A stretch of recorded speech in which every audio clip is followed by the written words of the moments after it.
Alors, tout calcul fait, on a déjà fait le calcul en ce qui concerne la tension de sortie. On a trouvé que cette tension de sortie est égale à un gain qui multiplie la tension différentielle à l'entrée qui est égale à V de E2 moins V de E1. Et comme ça, on peut constater qu'en utilisant ce circuit-là, on a éliminé le terme en mode commun, c'est-à-dire on a seulement le terme AD-VD. Et ça, c'est la particularité de ce qu'on appelle l'amplificateur d'instrumentation et qui est souvent très utilisé lorsqu'on travaille avec des capteurs actifs. Pourquoi? Parce que le capteur actif délivre un signal qui est très petit et ce signal-là, il peut être mélangé avec les bruits. Mais lorsqu'on utilise l'amplificateur d'instrumentation comme un amplificateur de signal, il essaie de sélectionner le signal issu du capteur en éliminant tous les bruits. Alors, ce capteur-là, ou bien cet amplificateur, on peut le trouver dans le marché sous forme d'un petit circuit intégré, qui a évidemment 8 pattes. Comme vous le voyez ici, voilà. Première patte, deuxième, 3, 4, 5, 6, 7 et 8. Évidemment, la numérotation universelle, c'est dans ce sens. 1, 2, 3, 4, 5, 6, 7 et 8. On va essayer de vous donner l'explication de la signification de chaque patte. Alors, commençons par l'alimentation.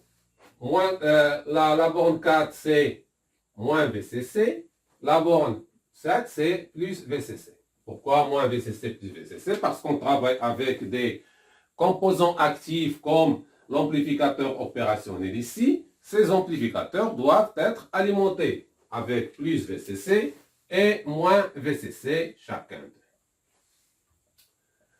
La borne 2 et 3, ce n'est que la borne d'attaque moins et l'autre la borne d'attaque plus. C'est-à-dire l'attaque moins a été effectuée par VE1, l'attaque plus c'est sûr avec VE2.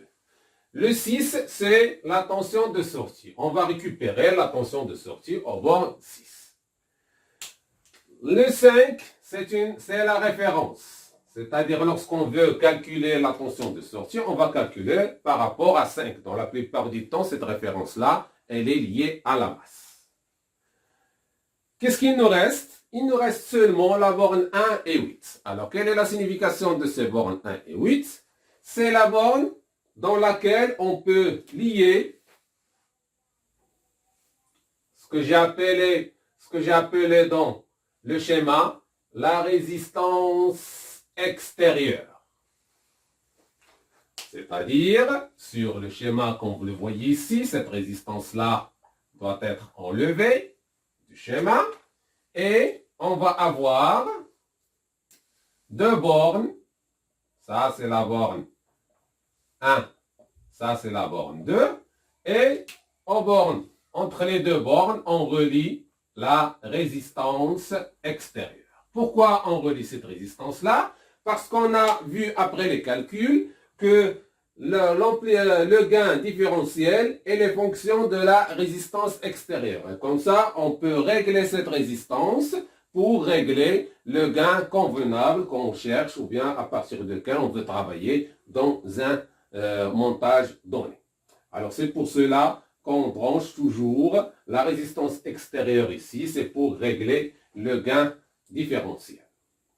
Alors on trouve dans le marché pas mal de références dans le marché selon les fabricants. Je vais vous donner un composant ou bien une référence d'un amplificateur d'instrumentation, c'est le AD 620. Si vous cherchez dans le net, vous allez trouver la fiche technique de ce AD 620. Évidemment, c'est un petit circuit qui contient deux amplificateurs d'instrumentation.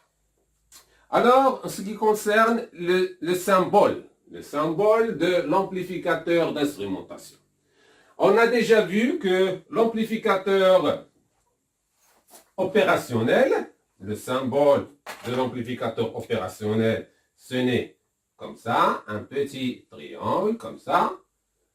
L'entrée moins l'entrée plus la sortie, évidemment avec ici moins et plus, les alimentations, plus VCC, moins VCC, ça dépend de différents composants.